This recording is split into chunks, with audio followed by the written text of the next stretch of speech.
Ți-am sărutat pe ploape rouă, apoi pe fruntea ta fierbinte, cu mângâierea mea cu minte.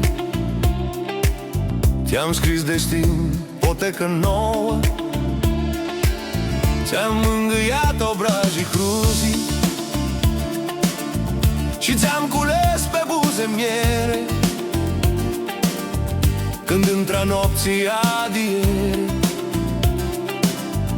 Mi-ai lăsat mie ochii uzi, să-ți ștergi din ei lacrima toată și să te îmbrac în fericire, în vechi parfum de strălucire, să fii în zori în miresmată.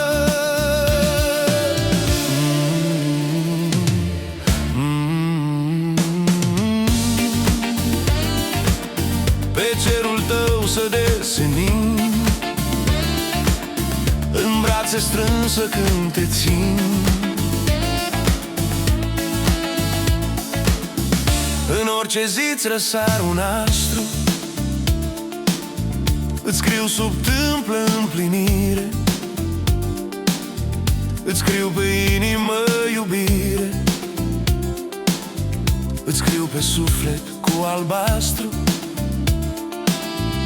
În orice zi, iubită floare, când eu cu gândul te cuprind, se nasc luceferi și se aprind pe cerul meu topind culoare. Petala ta-mi va fi mereu motiv de zâmbet și iubire. O să-mi rămâi în amintire,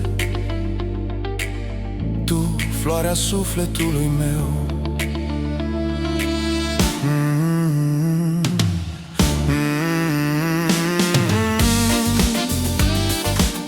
Pe cerul tău să desenim, în brațe strânsă când te țin.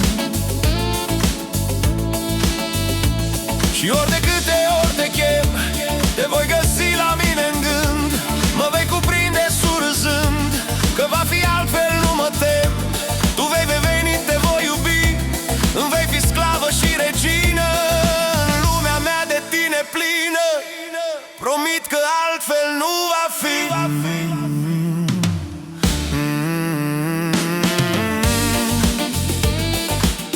Pe cerul tău să desenim, în brațe strânsă când te țin.